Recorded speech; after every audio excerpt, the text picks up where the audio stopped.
Mais uma vez nos reunimos nessa casa para adorar ao Senhor Deus. Nós estamos aqui dentro de uma necessidade, eu digo, para a pessoa que foi criada dentro da igreja. Domingo não ir à igreja é uma coisa muito estranha para nós, né? Faz uma falta tremenda ao coração. Eu já disse que as poucas vezes na minha vida, nesses 63 anos de vida, que eu não fui à igreja no domingo, parecia que não era domingo, era muito diferente. Vamos então à igreja por costume. Mas não é só por costume. Alguns vão à igreja entendendo que ir à igreja acrescenta alguns pontos positivos no nosso relacionamento com Deus, né? Para nós podermos estar melhor com Deus. Não deixa de ser verdade que cumprir a obrigação com o Senhor, ela traz alegria ao coração de nosso Pai Celestial, e é nosso dever fazer a vontade do Senhor. O Senhor se alegra com os seus quando eles são fiéis.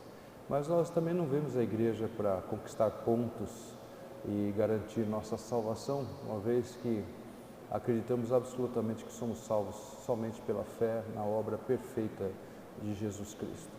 Alguns não podem estar conosco presentes, nós temos esse novo sistema que estamos usando e cada vez aperfeiçoando mais na internet. Você que nos assiste ao vivo ou numa gravação, também é uma oportunidade de estarmos juntos. Então nós também não vamos à igreja para assistir culto. Nosso entendimento é que nós vamos à igreja para oferecer culto. Então é uma disposição que começa no indivíduo, você pessoalmente. Eu não consigo ver seu coração, você não consegue ver meu coração. Mas você deve ter uma firme disposição de que está aqui para oferecer culto. Os hinos que você vai cantar, mais do que o prazer, a memória dos hinos, a lembrança de boas coisas, são hinos que você canta realmente pensando na letra e com alegria, com firmeza. Há hinos que são hinos tristes, que falam de nossos pecados, por exemplo, mas nós oferecemos nossas orações. Quando nós respondemos com amém às orações, quando alguém dirige e você fala amém, você está concordando. Por causa disso nós dizemos que orações são coletivas, então é ato de culto também. Leitura bíblica é ato de culto, ouvir a palavra com atenção, com cuidado, é ato de culto, né? Então nós estamos oferecendo uma parte de nosso tempo pequenina para separar, e a nossa mente está tão somente centralizada em Deus. É isso que fazemos agora, e o povo de Deus se reúne para adorar ao Senhor. Povo de Deus, eu quero convidar você para fazer como temos feito ultimamente, começar nosso culto com a declaração de nossa fé. Nós, povo cristão, estamos reunidos para adorar ao Senhor. Esta igreja usa o credo apostólico, chamado credo apostólico, como exposição de fé para os momentos litúrgicos. Então eu quero convidar você para juntos declararmos nossa fé na forma do chamado credo apostólico. Quem não sabe decora, está impresso na página interna do boletim. Como símbolo da reverência que nós temos, da solenidade deste ato, eu convido todos a ficarem em pé para juntos fazermos essa declaração. Vamos ficar em pé e vamos afirmar então, afirmemos a nossa fé então. Creio em Deus Pai, Todo-Poderoso, Criador do céu e da terra. Creio em Jesus Cristo, seu único Filho, nosso Senhor, o qual foi concebido por obra do Espírito Santo, nasceu da Virgem Maria, padeceu sob o poder de Pôncio Pilatos, foi crucificado, morto e sepultado. No terceiro dia ressurgiu dos mortos, subiu ao céu e está sentado à mão direita de Deus Pai Todo-Poderoso, de onde há de vir a julgar os vivos e os mortos. Creio no Espírito Santo, na Santa Igreja Católica, na comunhão dos santos, na remissão dos pecados, na ressurreição do corpo e na vida eterna. Amém. Os irmãos podem assentar-se. A liturgia nossa é baseada no Salmo de número 29. Começo lendo os 2 primeiros versículos desse Salmo. Tributai ao Senhor, filhos de Deus, tributai ao Senhor glória e força, tributai ao Senhor a glória devida ao seu nome, adorai o Senhor na beleza da sua santidade. Vamos orar. Querido Deus, estamos na Tua presença nesta manhã para oferecer culto que só é devido ao nome do Senhor. Estamos aqui nesta disposição, cremos no Senhor, oferecemos a nossa vida, oferecemos esse tempo com exclusividade para a adoração ao Senhor, para lembrar dos poderosos feitos do Senhor, para cantar ao Senhor aquilo que está em nosso coração, nosso testemunho pessoal, algumas vezes, outras vezes, lembrando as declarações maravilhosas da Tua Palavra. Estamos aqui, ó Pai, e pedimos que o Senhor receba este culto como um culto agradável na presença do Senhor. Não agradável porque vem de participantes santos, puros, que não cometem erros. Nós sabemos muito bem que cometemos erros, continuamos pecando por ação e por omissão, por fazer coisas que não deveríamos fazer e por deixar de fazer coisas que deveríamos fazer. Pecamos por pensamentos e pecamos por atitudes.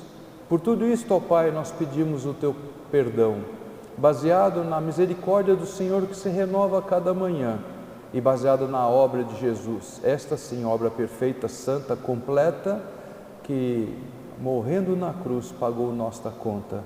E é fiados nisto, ó Pai, que sabemos ser justificados pela fé na obra de Jesus.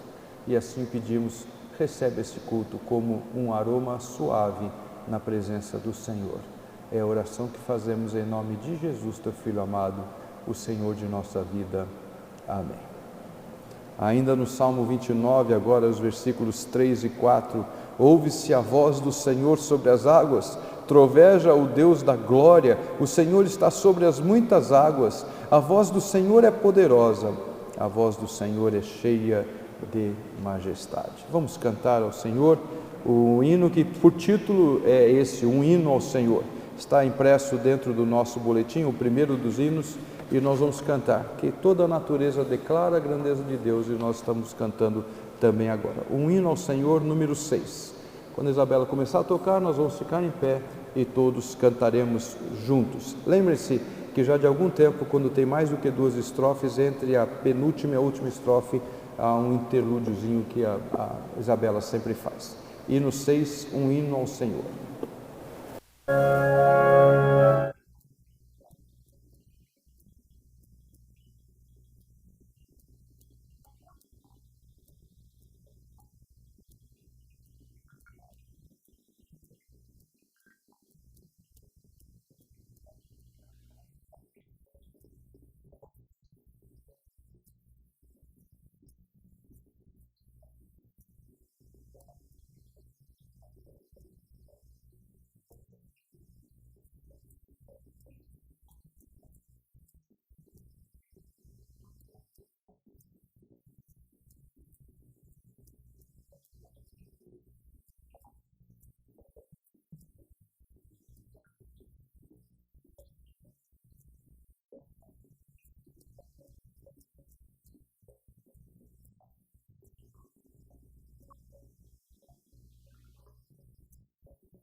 Em pé, vamos unir nossas vozes mais uma vez e fazer a oração que Jesus ensinou. Vamos orar.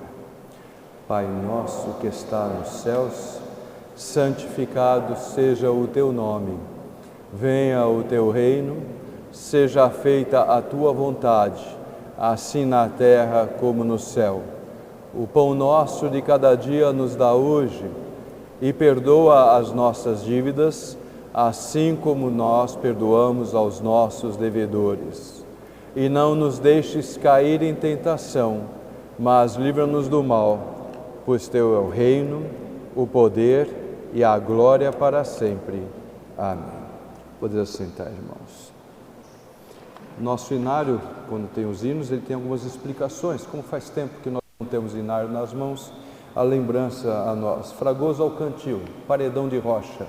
É isso que significa o fragoso ao cantil, que temos então aquelas carpas, aqueles grandes paredões rochosos, está certo? E usamos o termo católico na expressão Santa Igreja como qualificação, porque a catolicidade da Igreja é ensinada em nossos símbolos de fé. A Confissão de Fé de Westminster diz que a Igreja é católica, ela é usada para o sentido de universal. Por causa disso, nós adotamos essa maneira de declarar no nosso chamado credo apostólico. Meus irmãos, nós temos tido muitos privilégios nessa igreja. Deus tem nos dado grandes bênçãos, mesmo em tempos de pandemia, temos tido coisas de profunda alegria, não é? E alguns irmãos têm se chegado à nossa igreja, nós temos tido o privilégio de ver esses irmãos se chegando às nossas igrejas. Você pode frequentar a igreja anos a fim, sem necessidade de transferência, mas também você pode fazer parte, ser arrolado como membro da igreja. Nós temos uma irmã aqui presente, que ela começou a frequentar a nossa igreja e ela sentiu essa possibilidade, esse prazer, essa disposição de fazer parte da membresia da Igreja Presbiteriana do Calvário.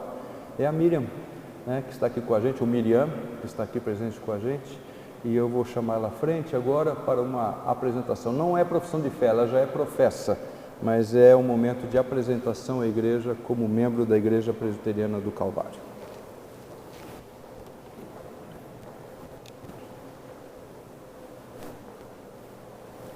Na igreja nós falamos irmão ou irmã, né? E a gente acaba não guardando o nome das pessoas, às vezes, né? Vira tudo irmão e irmã, muito mais fácil.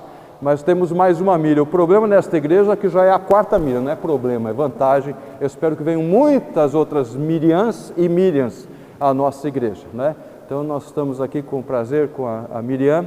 A última igreja onde ela foi membro foi a Igreja Presbiteriana da Lapa, isso foi a última em que ela esteve como membro, mas há algum tempo já não estava frequentando e ela manifestou o desejo de fazer parte da membresia da nossa igreja. Então, em primeiro lugar, é para apresentar a igreja, esta irmã querida, já querida por nós, tem estado conosco já muitos domingos sequencialmente e que agora passa a fazer parte do rol.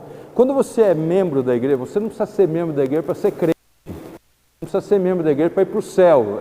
A nossa salvação é garantida pela nossa crença no Senhor Jesus, é isso que é importante.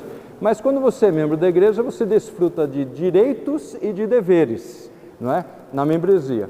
Os membros da igreja reunidos na Assembleia elegem seus oficiais, os membros da igreja reunidos na Assembleia tomam decisões importantes sobre questões patrimoniais mesmo, por exemplo, compra, venda de terreno é resolvido pela igreja, pela membresia. Os membros da igreja tomam conhecimento das finanças da igreja, isso qualquer um pode tomar conhecimento também, mas tomam conhecimento e podem ser eleitos e também para alguns cargos na igreja. Então há algumas coisas preciosas quando você é membro de uma igreja local, não é? Então você não precisa ser membro da igreja local para frequentar a igreja, não precisa de ter carteirinha de igreja para você participar de culto. Mas a Miriam, ela resolveu, ela entendeu que podia fazer parte, e o gostoso é que com a Miriam e com outros também, que nós temos recebido, quando a gente fala, mas quer participar? Eu estou vindo para participar, não é para sentar e assistir, né? Então a Miriam é mais uma dessas que já se ofereceu. Esses tempos de pandemia, nós temos algumas limitações, mas tem sido muito bom. E tem gente chegando e já trabalhando, isso tem sido muito bom. Vem gente sentada ali na mesa da transmissão, tem gente cuidando do patrimônio da igreja, nas coisas da madeira aqui na igreja. Enfim, o Senhor tem sido muito bom para conosco. Miriam, você realmente do seu coração continua nas mesmas crenças fundamentais que sempre teve, num Pai maravilhoso, um Deus Criador, triuno, e que o Senhor Jesus Cristo pagou os seus pecados na cruz. Isso é fundamental para todos nós. Como eu disse, não é uma profissão de fé, mas é apenas a confirmação daquilo que você fez e que há anos atrás, inclusive com seus pais crentes, você esteve diante da igreja também. Mas eu pergunto para você se realmente do seu coração é desejo de fazer parte da membresia dessa igreja, sim? Sim.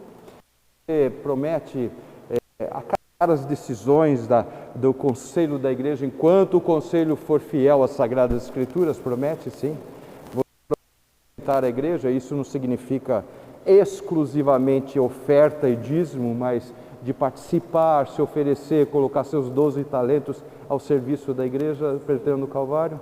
Para nós é uma alegria muito grande, certo? Isso é uma coisa que fazemos para que todos saibam desse momento especial para a história da igreja nossa. O Senhor tem cuidado tanto de nós e queremos lhe dar as boas-vindas e a boa acolhida diante de todos esses nossos irmãos e alguns visitantes que estão conosco aqui e muitos que estão vendo lá pela internet também. Vamos orar? Mesmo assentados, irmãos, incline suas cabeças. Senhor, nós agradecemos muito porque o Senhor tem cuidado de nós.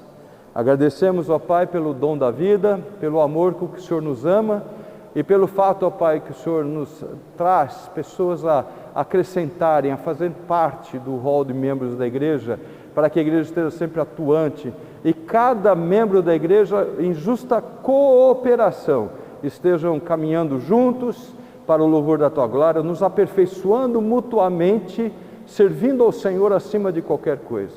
Abençoe a vida da Miriam, abençoe a vida do seu marido, abençoe a vida da sua família toda, Senhor Deus, cuidando deles com a sua misericórdia e graça, para que eles também, Senhor Deus, tenham sempre um coração disposto a servir, a adorar ao Senhor. Te agradecemos por esse presente que o Senhor nos dá hoje formalmente.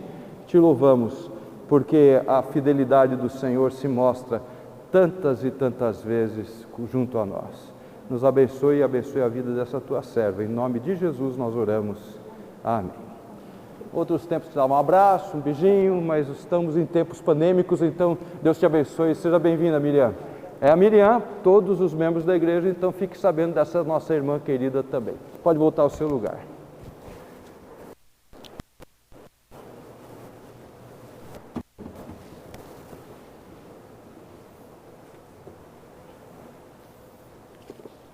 A palavra do Senhor ainda no Salmo 29, versículo 5 até o versículo 10. Eu não sei porque pus o 10, eu que escrevi até o final do Salmo, versículo 11. Salmo 29, do versículo 5 ao versículo 11, na verdade. Diz a palavra de Deus ainda assim: a voz do Senhor quebra os cedros, sim, o Senhor despedaça os cedros do Líbano.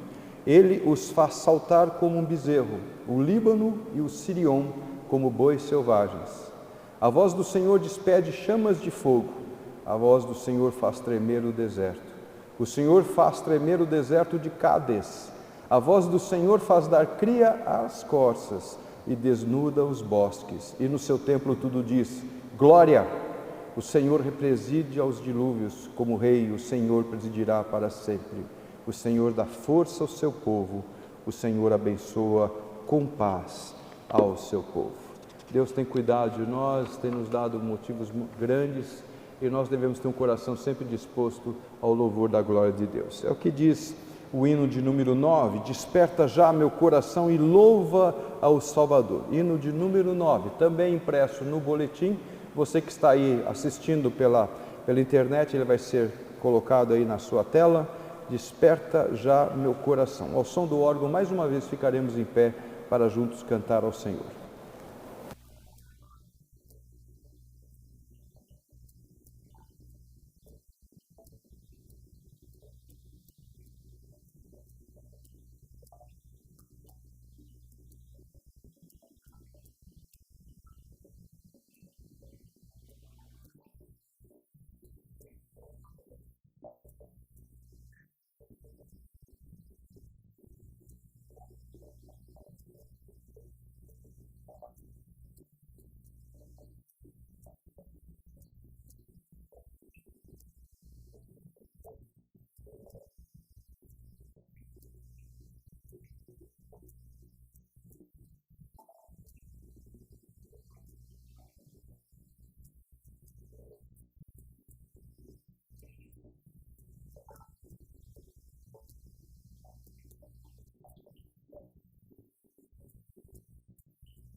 Poder sentar mais uma vez, meus irmãos.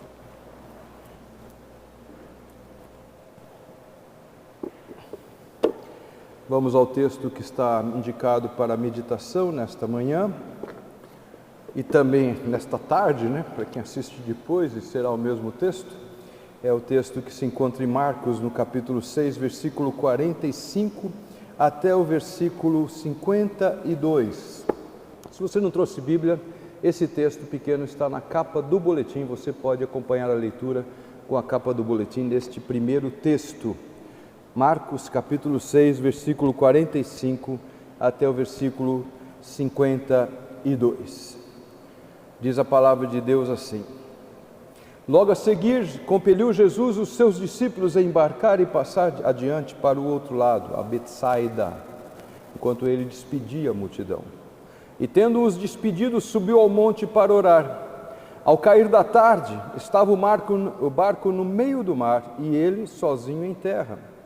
E vendo-os em dificuldade a remar, porque o vento lhes era contrário, por volta da 4ª vigília da noite, veio ter com eles, andando por sobre o mar, e queria tomar-lhes a dianteira.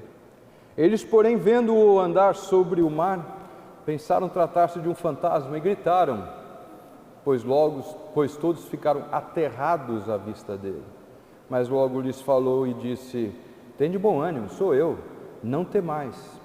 E subiu para o barco para estar com eles, e o vento cessou, e ficaram entre si atônitos, porque não haviam compreendido o milagre dos pães, antes o seu coração estava endurecido. Se você tiver a Bíblia na sua mão, aí na tela pode ser que o Marcelo tenha colocado, o presbítero Marcelo, mas se você que tiver a Bíblia na sua mão, eu vou fazer a leitura do texto igual que se encontra em Mateus, no capítulo 14, na capa a indicação, sabe? Conforme Mateus 14, versículo 22 a 33. Mateus traz algumas informações que Marcos não registra, e eu penso que é importante para aquilo que vamos meditar hoje. Mateus 14, de 22 até o versículo 33. Ainda diz a palavra de Deus assim: Logo a seguir, compeliu Jesus os discípulos a embarcar e passar adiante dele para o outro lado, enquanto ele despedia as multidões. E despedidas as multidões, subiu ao monte a fim de orar sozinho. Em caindo a tarde, lá estava ele, só. Entretanto, o barco já estava longe, a muitos estádios da terra, açoitado pelas ondas, porque o vento era contrário. Na 4ª vigília da noite, foi Jesus ter com eles, andando por sobre o mar. E os discípulos, ao verem-no andando sobre as águas, ficaram aterrados, exclamaram: É um fantasma! E tomados de medo, gritaram. Mas Jesus imediatamente lhes disse: Tende bom ânimo, sou eu, não temais. Respondendo-lhe Pedro, disse: Se és tu, Senhor, manda-me ir ter contigo por sobre as águas. E ele disse: Vem. E Pedro, descendo do barco, andou por sobre as águas e foi ter com Jesus. Reparando, porém, na força do vento, teve medo e, começando a submergir, gritou: Salva-me, Senhor! E prontamente Jesus, estendendo a mão, tomou-o e lhe disse: Homem de pequena fé, por que duvidaste? Subindo ambos para o barco, cessou o vento, e os que estavam no barco adoraram, dizendo: Verdadeiramente és Filho de Deus. Vamos orar. Querido Deus, nós estamos diante da Tua Palavra e mais uma vez suplicamos aquela capacidade de entendimento, aquela sabedoria que o Senhor promete nessa mesma palavra dar a nós para entender muito mais do que a história dos fatos, o registro, guardar uma ilustração talvez no coração para alguns, mas entender o propósito que o Senhor tem a nos dar esta palavra, mostrando a nós, Senhor Deus, aquilo que é fundamental para a nossa fé e aquilo que guia os nossos passos. Nós oramos em nome de Jesus, nosso Salvador. Amém. Meus irmãos, meu propósito aqui nesta mensagem de hoje não é falar sobre Pedro andando sobre as águas. Eu faço esse registro por entender que é importante nós termos essas informações. Mais uma vez, os que têm acompanhado aqui os sermões sabem que eu estou pregando continuadamente em Marcos, mas já preguei continuadamente em Mateus, e quando preguei em Mateus eu falei sobre essa questão de andar sobre as águas. É verdade que eram outros tempos, você não vai achar na internet aquele outro sermão gravado, então quem sabe outra hora eu volte a falar com mais cuidado sobre isso. Mas eu tenho insistido para dizer que temos 4 evangelhos, porque aprove ao Senhor usar 4 pessoas diferentes para registrar os ensinos e a vida de Jesus. pela vontade de Deus. Podíamos ter um evangelho só, talvez com mais capítulos, mais longo. Como eu disse a vocês, um dos íntimos de Jesus, João, registra o seu evangelho com algumas peculiaridades que nenhum dos outros evangelistas registra, e ainda termina o seu evangelho, aproximar-se ao final, dizendo assim: muitas outras coisas ainda fez Jesus que não puderam ser escritas, porque não haveria papel e tinta para escrever tudo o que ele faz. Então, o Senhor Deus quis, por sua vontade, escolher homens diferentes para registrar o evangelho, ou seja, a história de Jesus, da sua permanência sobre esta terra, e alguns dando ênfase a coisas que um observou, o outro não observou, que estava do lado e que tem a ver até com a sua própria índole, né? Eu vejo, à medida que a gente vai estudando, é muito gostoso perceber que certas características daqueles homens aparecem nos seus escritos, fazendo com que eles se complementem. Mateus, com a sua cabeça de um contador, não é? De alguém que mexe com contabilidade, como era o caso dele, talvez um economista, um contador nos dias de hoje, não é? Ele faz alguns registros interessantes que demonstram esse tipo de preocupação. Marcos, ainda jovem, escutando as histórias narradas por Pedro, como tudo indica que aconteceu, narra de outra maneira. João, bem pertinho de Jesus, conta detalhes daqueles momentos finais, onde Jesus está preparando o seu povo para a partida dele, Jesus, como nenhum outro registra. E Lucas, o doutor, que não fez parte do colégio apostólico como Marcos não fez, mas que vai nas pesquisas e registra as coisas segundo suas pesquisas, e ele declara isso logo no começo do evangelho que nos chega à mão, cada um com detalhe. Não sei exatamente porque somente Mateus conta a história de Pedro andando sobre as águas. Alguém vai dizer assim: mas foi Pedro que relatou isso para Marcos, ele deveria ter dito essa história, e por que Marcos não registrou? Meus irmãos, não adianta especular sobre esse assunto, por que não está o registro deste fato, não é, passado com Pedro, mas você vai perceber na ênfase que vou dar no texto de Marcos aqui, que tem a ver com todo o contexto do que está acontecendo. Jesus vem ao mundo, é o Messias, o povo de Israel espera o Messias, prometido de Deus. Messias, palavra hebraica, Cristo, palavra grega, vocês já aprenderam sobre isso, que significa a mesma coisa, o ungido. Então, tanto Cristo como Messias é o mesmo significado da palavra. Era o aguardado por Israel, aquele que estava sendo esperado, prometido de Deus. Então havia uma expectativa sobre o Messias. Muitos se levantaram. No livro de Atos há o registro sobre isso, Gamaliel falando lá diante do Sinédrio, lembra que alguns se levantaram e as pessoas consideraram que eram Messias. Houve muitos que se levantaram e que se mostraram falsos Messias. Então, quando aparecia alguém fazendo alguns sinais que estavam de acordo com aquilo que as Escrituras diziam, as profecias, o povo se aproximava, ora curioso, ora desejoso de aproveitar de alguma coisa, como no caso de Jesus, nos sinais que ele fazia, e se aproximavam e muitas vezes com interpretações diferentes do que seria a obra do Messias. Isso é verdade, nós percebemos muito claramente nas Escrituras. Você percebe por todas as reações.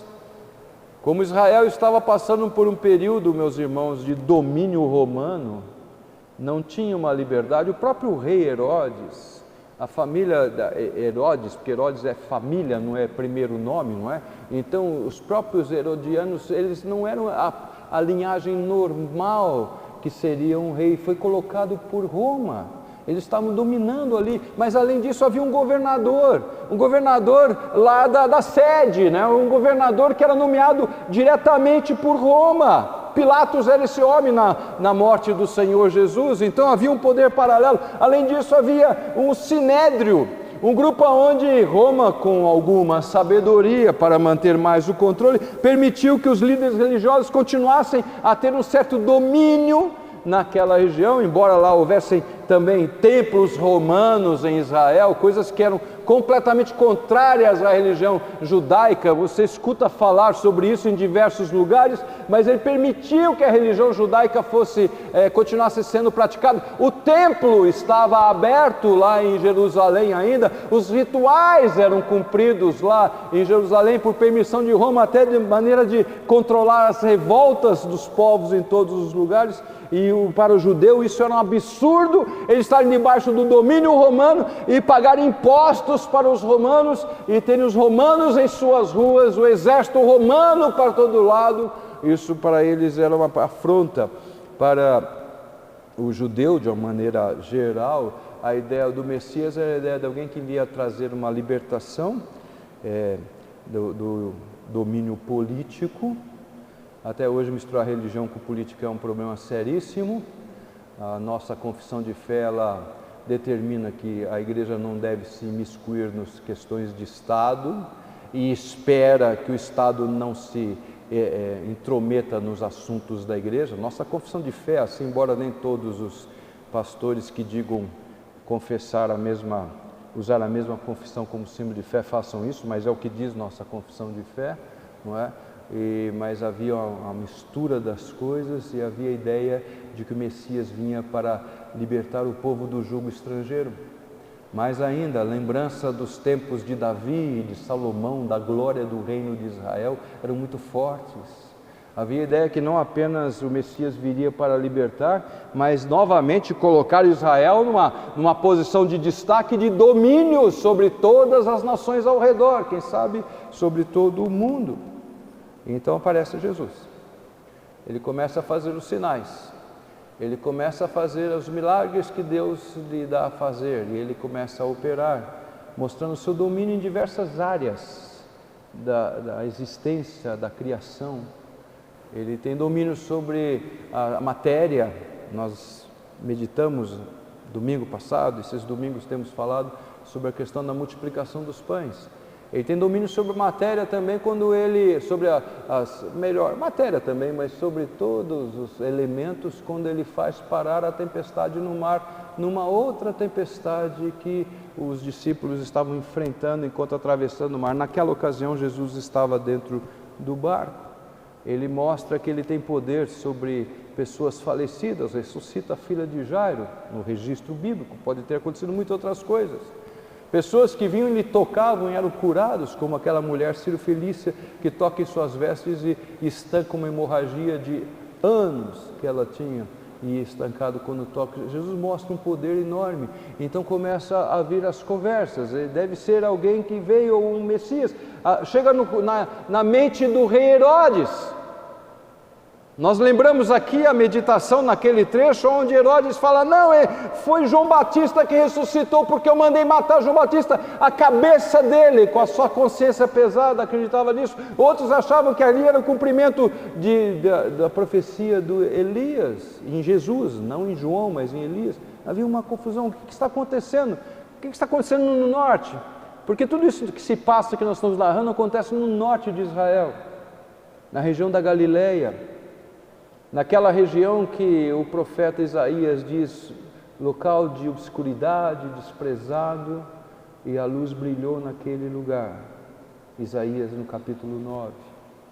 E Jesus faz sinais, expulsa demônios, tem poder sobre os seres espirituais.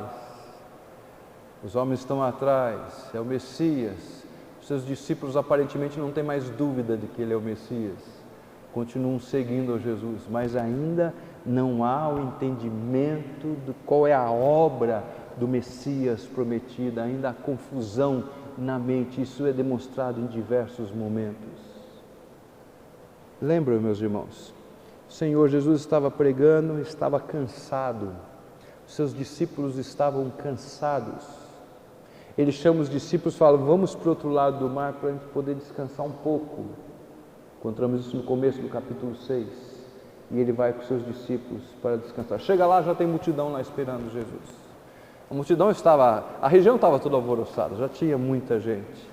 Jesus olha para eles, se compadece e continua ensinando, os mesmo cansados, seus discípulos cansados.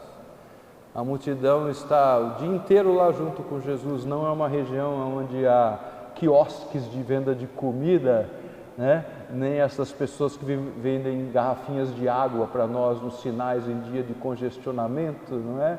Então há um problema a ser resolvido. Jesus multiplica pão, lhes dá o pão que eles precisam.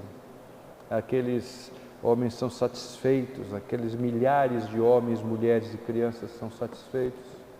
Mas Jesus ainda está cansado, e os seus discípulos estão cansados, ele sabe que estão cansados. E esse texto começa exatamente com isso, Jesus dizendo para os discípulos, vão para o outro lado. Ele sabe que a multidão não está seguindo os discípulos, está seguindo ele. Vão para o outro lado, né? Voltem. Eu tenho certeza que havia uma preocupação do Senhor Jesus Cristo, que eles fossem repousar um pouco, sair de toda aquela agitação.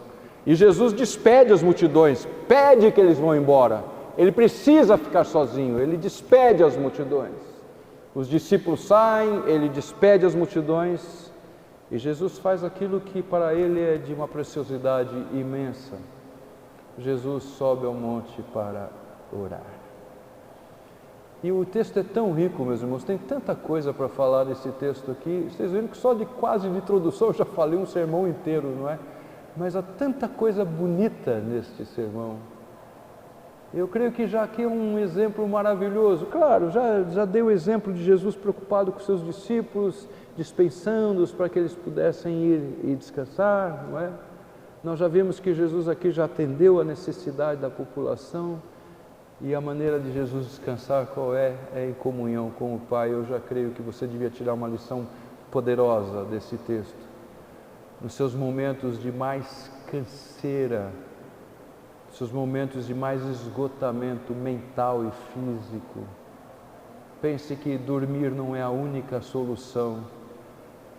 Pense que estar com o Senhor é um caminho precioso para você recuperar suas forças. O Senhor sobe no monte. Não pense numa montanha de quilômetros de altura, ele sobe no morro e ele lá vai orar. Pelo menos essa é a geografia ao redor do mar da Galileia, né? Então ele sobe para orar, enquanto os seus discípulos estão indo para o outro lado. Vocês percebem pela descrição do texto que eles estavam remando. Eu já ouvi falar do Jesus dormindo na popa do barco e estava no porão do barco. Eu não acredito em barco com porão muito bem para Jesus estar dormindo. Eu creio que era um barco mesmo. É verdade que eram 12 discípulos, então certamente não era um barquinho pequenininho para caber tanta gente assim, não é? Mas eles estavam remando. A questão é que o vento era contrário. Não é propriamente uma tempestade como foi a outra, é um vento contrário. E eles estão remando. João fala da distância. Sabendo da distância, do tamanho do lago, nós vemos aí pelas medições que temos que o lago tinha mais ou menos 8 quilômetros de largura. E por aquilo que é descrito em João, no capítulo 6, versículo 19, falando em medidas da época, verdade, estádios, etc., nós imaginamos que Jesus, aqui no texto fala que eles estavam próximo da metade. Para olhar ali os estádios, eles deviam já ter remado uns 4,5 km mais ou menos da distância para atravessar. O problema é que o vento é contrário. Se você já esteve num barco e sabe que há questões que atrapalham muito a você remar. Se tiver um vento contrário, isso atrapalha certamente. Um barco de madeira pesada, com certeza, pior ainda. Apesar de muitos deles serem pescadores, portanto, homens acostumados a remar, não é? Mas nós temos ali coletor de imposto também, nós temos um zelote que não sabemos exatamente qual que era a profissão dele, eles estão ali batalhando, estão cansados. E Jesus no monte sabe e vê que eles estão com canseira. Eu não consigo imaginar 4,5 km de distância, é uma montanha muito grande para Jesus poder olhar com seus olhos e ver lá no meio do mar, o barco com dificuldade, vendo por causa da altura e vendo no meio do mar. Eu creio mais que aqui há aquele conhecimento maravilhoso do ser divino, do que estava acontecendo com os seus discípulos. Ele está na montanha orando e os seus discípulos estão enfrentando batalha. Segunda lição bonita do texto: Deus nunca deixa de estar atento às suas dificuldades, pode ter certeza. Tem horas na sua vida em que você está remando contra as dificuldades, seja uma enfermidade, uma tristeza profunda, uma injustiça recebida, pode ser qualquer coisa, uma solidão humana, né, de pessoas ao redor. Saiba que o Senhor sempre sabe o que está acontecendo com você. Há um maravilhoso, um belíssimo salmo, que muitos aqui sabem de cor, o Salmo 121. E esse salmo, o salmista diz assim: é certo que não dormita o guarda de Israel. Essa expressão é certo que não cochila o nosso Deus. Ele que guarda a tua saída e a tua entrada. Para os montes olharei, de onde vem meu socorro vem do Senhor. Deus nunca está distraído das nossas necessidades. Jesus sabe o que está acontecendo.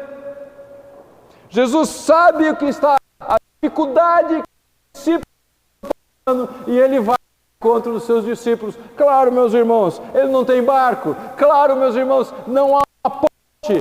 Claro, meus irmãos, não há uma seca, e nem como houve na divisão no travessia do Rio Jordão, e abre-se um caminho, o Senhor Jesus caminha sobre as águas. E aí os céticos dizem: caminhar sobre a água, isso é uma bobagem. Eu creio que profundamente que faz parte da minha fé, da minha crença. Se eu creio num Deus soberano, Senhor sobre todas as coisas, falei isso sobre o ato de multiplicar átomos, moléculas na distribuição dos pães. Se eu creio em Deus, se eu declaro que creio num Criador que fez todas as coisas do nada, por que há dificuldade para Deus andar sobre aquilo que é líquido? Eu não preciso ficar inventando, bater um vento e gelou a camada sobre a água, e o vento contrário às ondas iam derrubar essa hipótese com certeza. Então foi isso que aconteceu? Não, tem explicação, porque em determinadas condições de temperatura, pressão e tempo, eu lembrei de princípios lá do colegial, né? Então em determinadas condições, temperatura, né? E de tempo e de outras coisas mais, pode acontecer da camada do mar congelar, ficar dura. Não, meus irmãos, Ele andou sobre as águas mesmo. Porque Deus, porque é Criador, porque tem poder sobre todas as coisas. E Ele vai caminhando. Nas descrições dos evangelhos, você quando pega o apanhado todos, eu só li 2 textos, mas em João e Lucas também, você juntando tudo, você percebe que a calada da noite já devia ser aí, quando começaram a remar, estava entardecendo, devia ser 1, 2 horas da manhã. Então aquilo que parece até engraçado a alguns olhos, né? Eles falaram: é um fantasma, mas que bobagem, né? De madrugada, vento batendo do outro lado, você remando, cansado, e parece que não vai chegar, e de repente vê alguém andando sobre as águas, é capaz de você também ter gritado assim: é um fantasma, apesar de não acreditar em fantasma. E como diz lá o bom chileno, né? Então não creio nas bruxas, mas que las há. Então talvez você fale: eu não acredito em fantasma. Naquela hora talvez você dissesse assim: era fantasma. Foi o sentimento que eles tinham, estavam apavorados. Eles estão seguindo Jesus. Eles estão vendo Jesus fazer os milagres. Há notícias de que Ele ressuscitou uma criança. Não estavam todos os discípulos lá na ressurreição da filha de Jairo, como a Bíblia diz, mas é claro que eles sabiam do que tinha acontecido. Eles viram Ele curar paralítico. Eles viram Ele expulsar demônios. Eles viram Ele pegar pão e dividir, não acabar nunca de dividir. Eles já tinham visto milagres tremendos.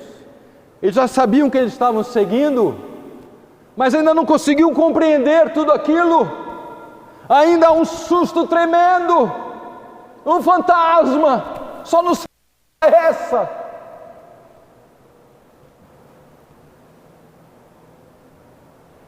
Eu fico pensando, que aplicação fantástica para a nossa vida isto, não?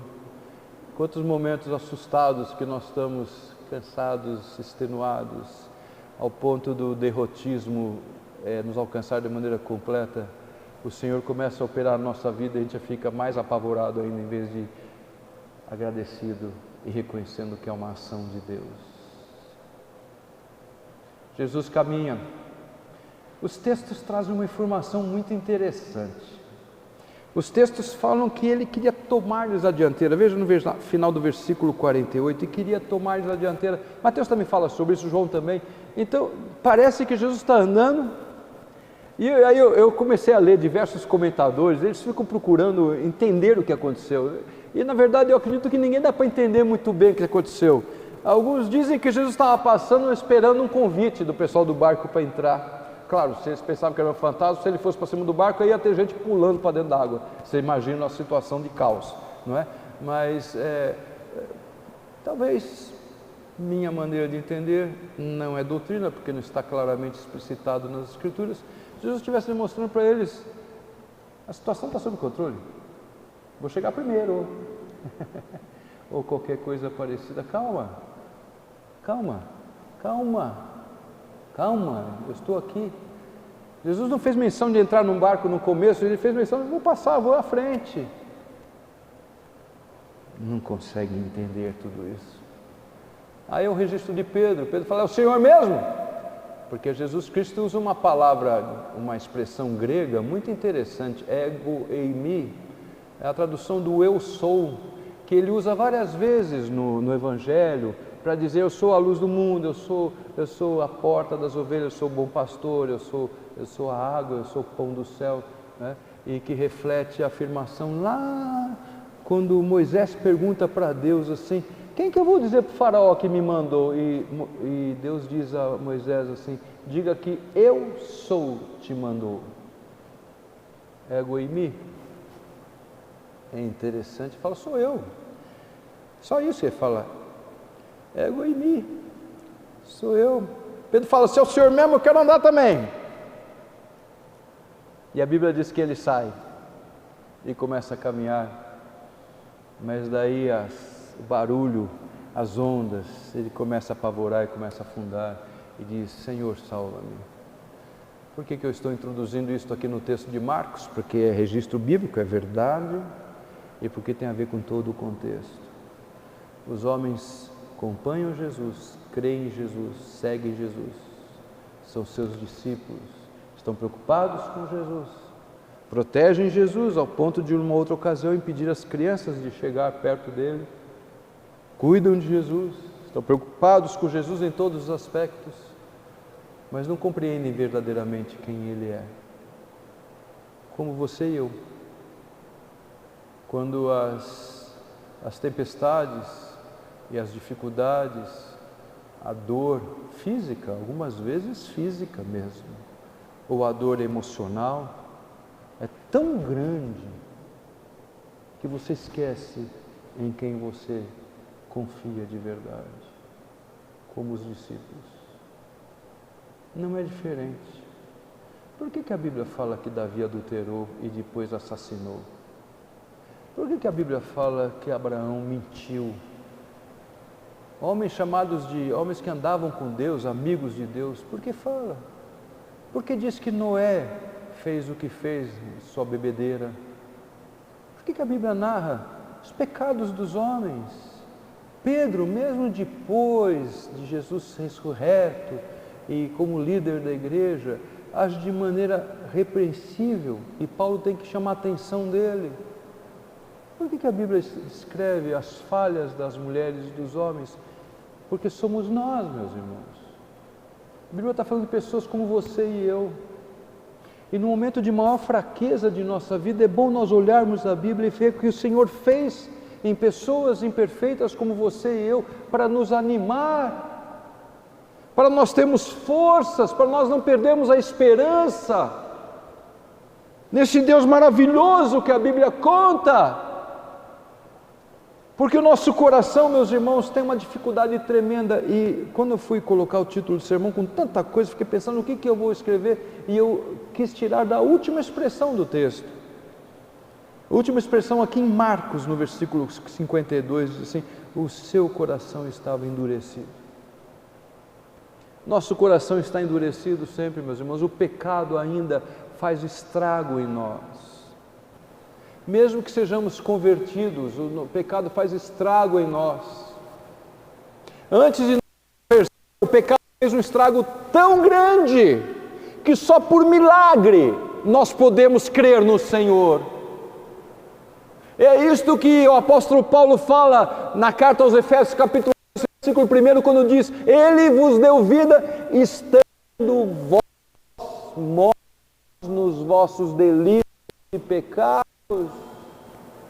escurinho como um cadáver, possibilidade como um morto de fazer qualquer coisa. Porque eu já disse numa expressão que eu espero que tenha algum impacto, mas pode ser até meio engraçada, mas é verdade, morto não faz nada a não ser feder, desculpe a expressão, mas é verdadeiro e importante registrar, sabe por quê? Porque é isso que o nosso pecado faz diante de Deus. Ele causa repulsa diante do Senhor. A ira de Deus se acende contra o nosso pecado, porque Ele é santo e puro e Ele não pode conviver com o pecado, assim como você não aguentaria viver num lugar fechado com um cadáver. Porque nós somos podres. Desculpem, eu não estou sendo inclemente ou não estou sendo insensível para quem está passando por luto. Mas eu estou falando de uma verdade que é importante para nós. Mas Deus nos ama demais, e o nosso coração está endurecido. É um tipo de endurecimento que Deus trabalha para que nós possamos receber a boa semente, como aquele terreno da parábola que Jesus já contou e nós já meditamos aqui. E Ele prepara a terra para receber a boa semente, porque sem o preparo de Deus ninguém pode se converter.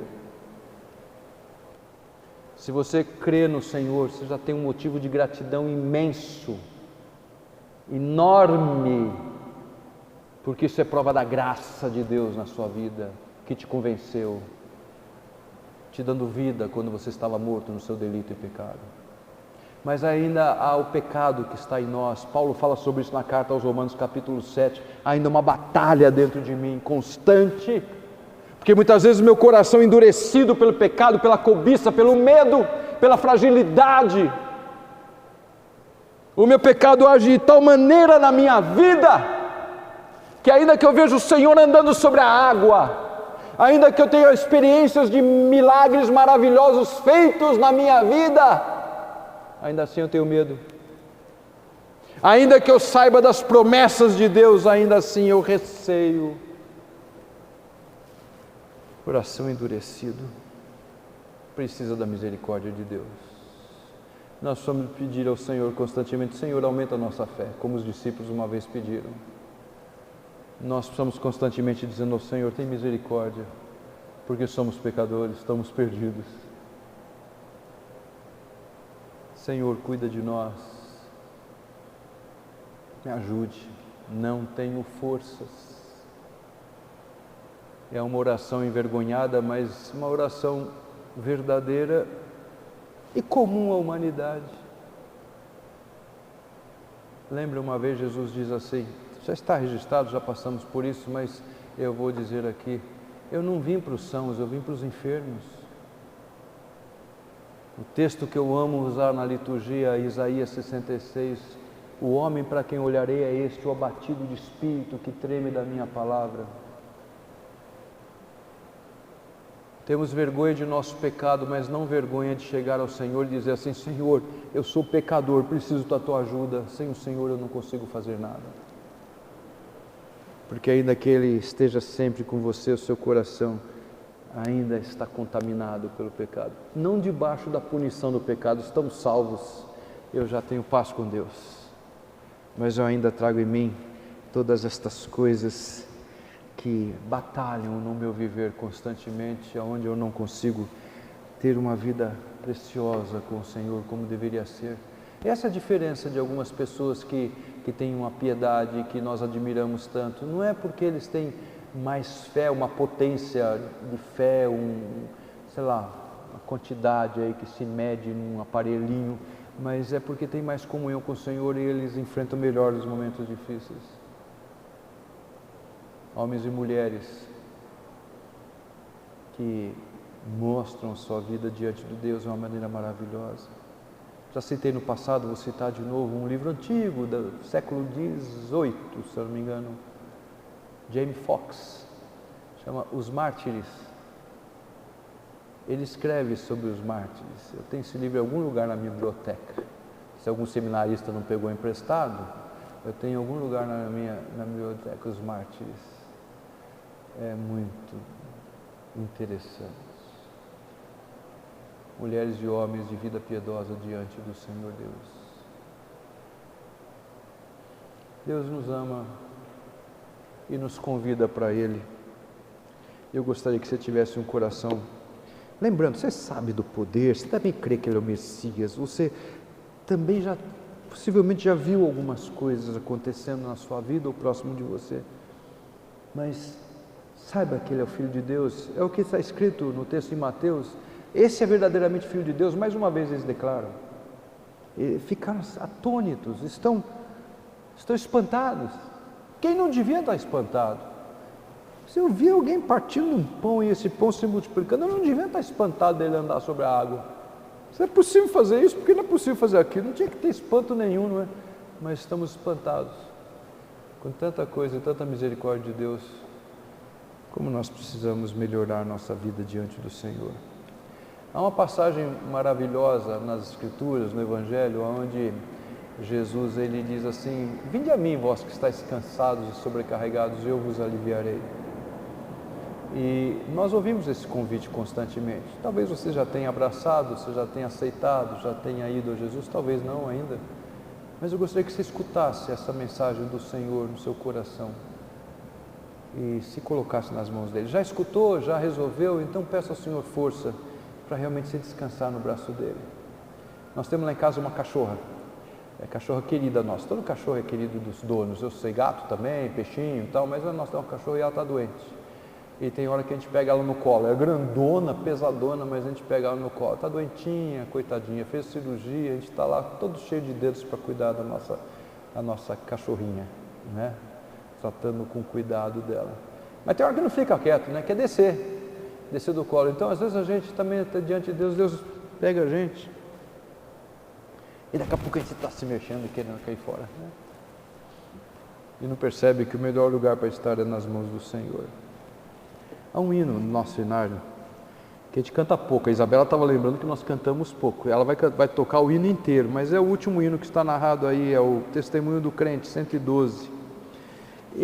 Há muitos anos atrás, havia uma secretária-geral de música na Igreja Presbiteriana do Brasil, a Tenilde Cunha, conhecemos ela pessoalmente, nossa família, né? E ela uma vez regeu esse hino numa reunião do Supremo Conselho, foi lá em Vitória, eu lembro muito bem. E ela fez uma proposta para dar um colorido. Sabe o que é um colorido no hino? É um jeito de você fazer gostoso no hino, e eu vou fazer aqui. Falei para a Isabela que ia fazer. É assim, olha aí, você está com ele aberto no seu boletim, ou está aí na tela, você olha, você aí na sua casa. Está assim: ouvi o Salvador dizer, vem descansar em mim, e no meu peito encontrarás consolação sem fim. O que a Tenilde fez e eu vou fazer hoje aqui? Estou fazendo. Somente as mulheres vão cantar a primeira estrofe. Ouvi o Salvador dizer, nós homens não somos Jesus, tá? Que fique bem claro isso. Mas só para dar um colorido, o que está entre aspas, só os homens vão cantar, a voz masculina.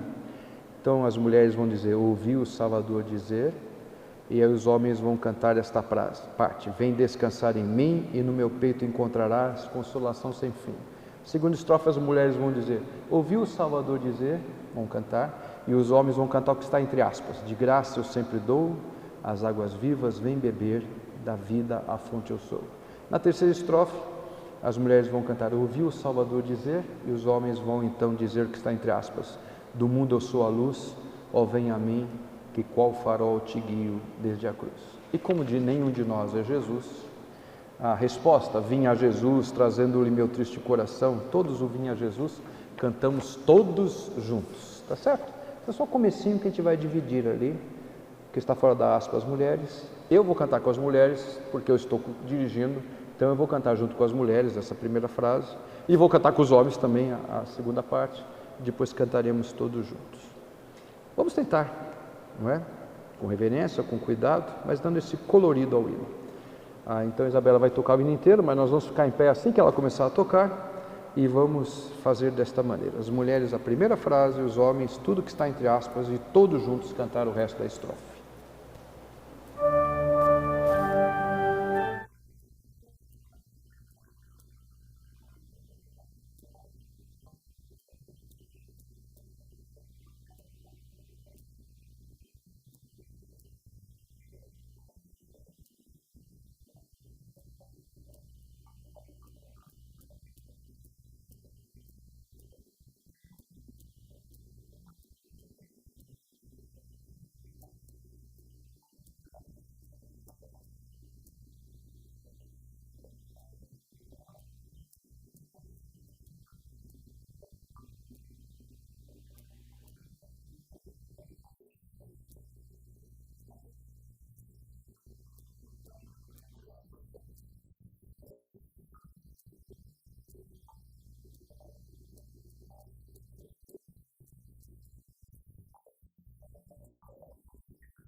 Poder sentar-nos.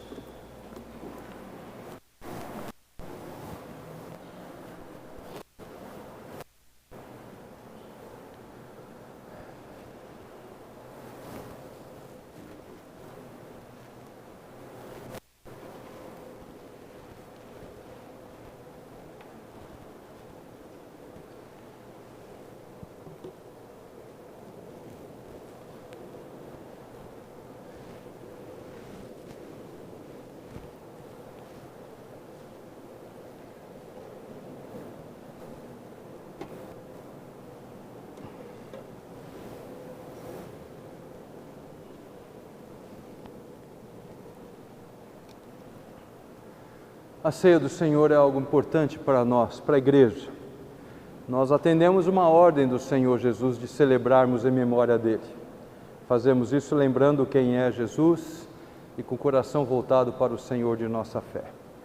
Nós estamos diante desta cerimônia que tem nomes diferentes e em porções diferentes da chamada igreja cristã. Alguns lugares chamados de mesa do Senhor, Santa Ceia, Eucaristia. Nós temos nomes diferentes para esta mesa. Temos entendimentos também do que significa a celebração da ceia do Senhor. Para alguns é apenas uma cerimônia, um sinal, um símbolo. Para alguns apenas uma simbologia. Participamos dela, ela não tem grandes profundidades teológicas ou espirituais. Alguns acham assim. Alguns que permitem que aqueles que não são professos tomem, né? Por exemplo, menores tomem também, porque não tem esse entendimento de algo mais profundo na ceia do Senhor. Há outros que têm um outro entendimento bastante místico.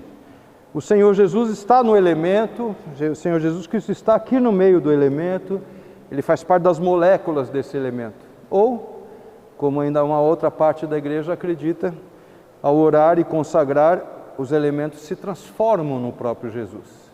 Então, o pão é o corpo de Cristo e o cálice é o sangue de Jesus derramado por nós. Nós, da igreja cristã, da linha chamada reformada, o que nós acreditamos? É um memorial. É um memorial. Há uma lembrança de Jesus, em memória de mim. Então, ao comer do pão e beber do cálice, a nossa mente tem que estar centrada no Senhor Jesus. Sem dúvida nenhuma, é um memorial.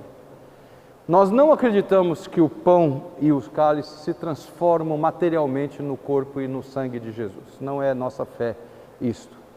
Mas nós acreditamos que é algo mais do que uma mera lembrança, um mero memorial. Nós acreditamos que o Senhor está em nós. Ele afirmou que, eis que estou convosco todos os dias até a consumação do século. Nós acreditamos que está em nós. E acreditamos que quando a pessoa crê, ela crê de verdade, ela realmente assumiu a sua fé com o Senhor, ao comer deste pão e beber desse cálice de uma maneira inexplicável, fisicamente ou pela lógica, mas de uma maneira explicável, misticamente, pela presença do Senhor, nós somos abençoados. O Senhor nos abençoa quando participamos desta ceia de maneira correta. Como participamos dessa mesa de maneira correta? Sabendo o que nós estamos fazendo. Por causa disso, não damos os elementos para aqueles que não sabem o que estão fazendo. Por causa disso que pedimos que só participem dessa mesa aqueles que creem de verdade. Não é? É preciso que haja uma capacidade de exame, porque ao comer do pão e beber do cálice, estamos lembrando a obra de Jesus, e ele fala, através de Paulo, ele nos ensina, examine o homem a si mesmo e assim coma do pão e beba do cálice. Então é preciso ter ciência, por causa disso não damos a menores. Se alguma criança tem condição de entender isto, beleza, graças a Deus, não temos data para alguém crer. Se alguma criança quer nisso, faça a sua profissão de fé, é assim que nós acreditamos. Nós não temos aqui aquela data limite, né? 14 anos, 15 anos, 16 anos, 17 anos, se crê de verdade, faça a sua profissão de fé e participe desta mesa. Mas tem que saber o que está fazendo, é um momento especial para nós. Mas ela abençoa também aquele que não participa. Porque a Bíblia diz, o Senhor Jesus diz assim, que todas as vezes que comemos o pão e bebemos o cálice, nós anunciamos o Senhor.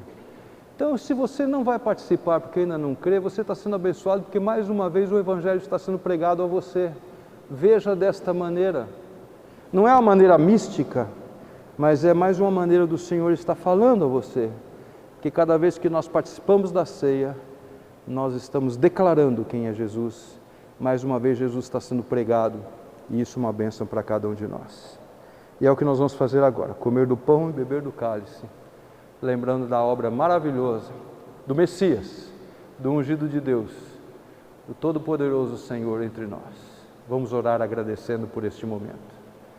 Querido Deus, agradecemos porque o Senhor tem cuidado de nós. Nos trouxe aqui, nos reuniu diante desta mesa, e o Senhor tem realmente tido muita paciência, muita misericórdia a cada instante, porque continuamos fracos, receosos, medrosos, e pedimos que o Senhor fortaleça a nossa fé para viver cada vez mais de acordo com a Tua vontade, proclamando o Teu santo nome, falando daquilo que nós cremos. Tem misericórdia de cada um de nós, dos que vão comer e dos que não vão comer, aqueles que estão distantes, estão em casa, não vão comer, daqueles que estão presentes, mas ainda não declararam sua fé, não vão comer, mas abençoe todos nós, diante desse mistério maravilhoso, do Teu amor, da proclamação da salvação na obra perfeita de Jesus, e que nos ensinou dizendo: fazer isto em memória de mim.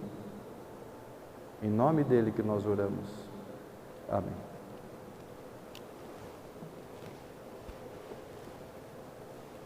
O primeiro elemento que o Senhor tomou foi o pão.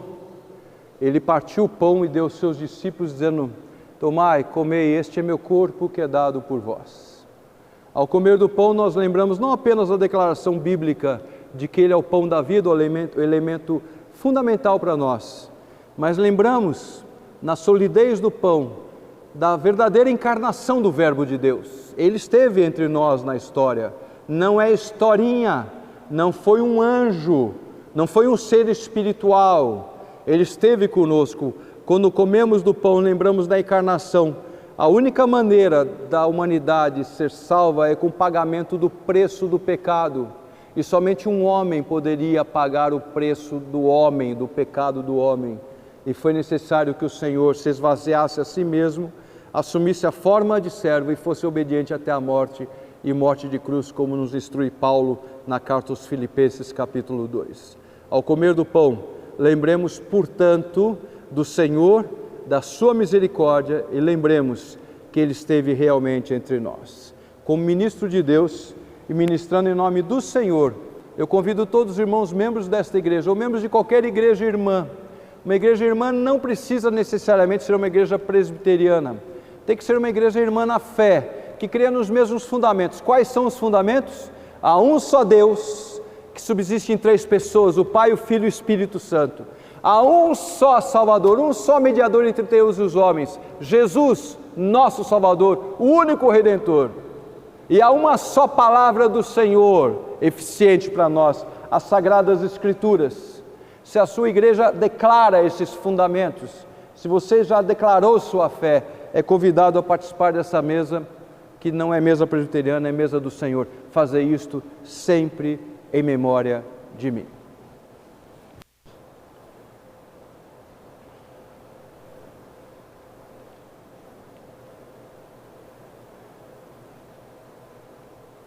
Eu vou pegar o pão daqui. Vocês podem pegar a bandeja lá, tá bom? Não, pão.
palavra nos diz que de maneira semelhante o Senhor Jesus tomou o cálice, e este cálice Ele deu aos seus discípulos, dizendo: bebei dele, este é o cálice da nova aliança feita no meu sangue. As Escrituras afirmam que sem derramamento de sangue não há remissão de pecados, porque o salário do pecado é a morte.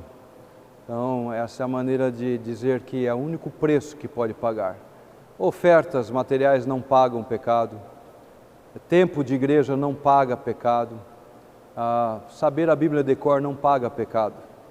O que paga nosso pecado é a obra de Jesus, e ao beber o cálice nós lembramos que o sangue foi derramado em favor daqueles que creem. Ao beber do cálice, então, lembremos que temos nossos pecados purificados pelo sangue de Jesus. Fazer isto em memória de mim, como nos afirmam as Escrituras.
Vamos orar, irmãos.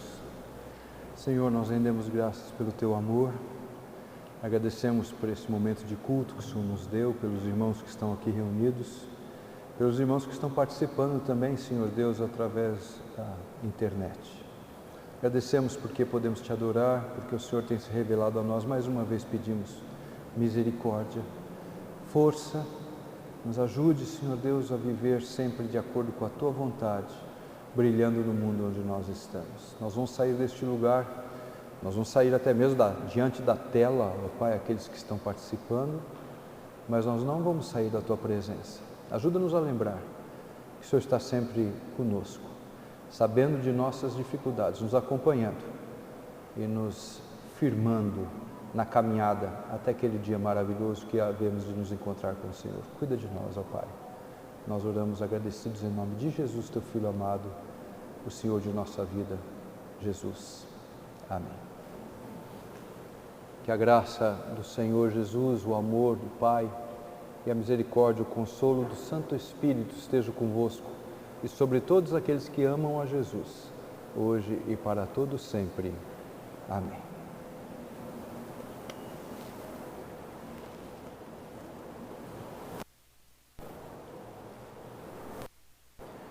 Algumas lembranças. Quando você sair, por favor, nos ajude, leve o seu cálice. Se você bebeu, está com cálice aí, leve. Você quer levar para casa, leve, mas enfim. Mas temos um lixinho na entrada para evitar que fiquemos pegando nas mãos aquilo que foi colocado nos lábios. É pouca coisa que nós podemos fazer.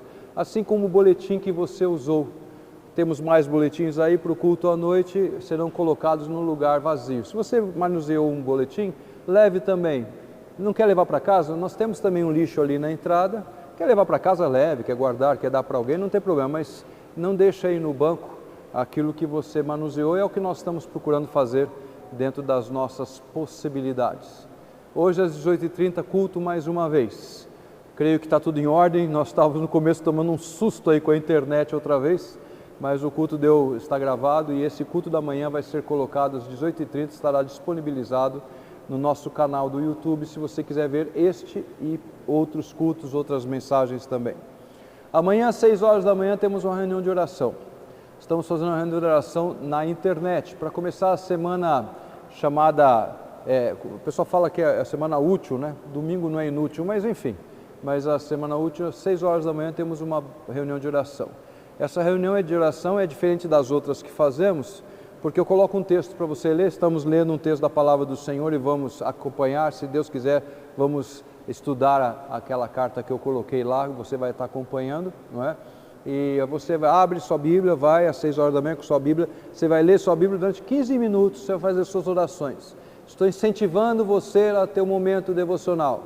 Nós precisamos criar momentos devocionais. Nós esquecemos de criar momentos devocionais. Mas tinha que ser 6 horas da manhã, pastor? Esta reunião tinha que ser, você quer fazer às 8, faça às 9, às 10, à meia-noite, não tem problema, mas às 6 horas estamos juntos. Você entra lá, se eu aparecer eu vou estar quietinho, se eu não aparecer é porque eu estou lá mais presente, mas vai estar ligado lá, e é sempre pelo Instagram, aí não é pelo YouTube. Mas se você quiser, você coloca vai aparecer seu nome, né? Quando você entra no Instagram aparece, você coloca o seu pedido de oração.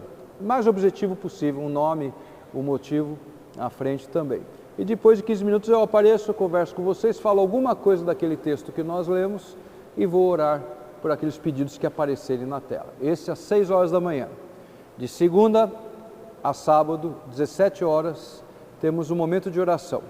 Todos são pelo Instagram, procure lá, iPresby Calvário, tudo junto, e você acha o perfil da igreja no Instagram.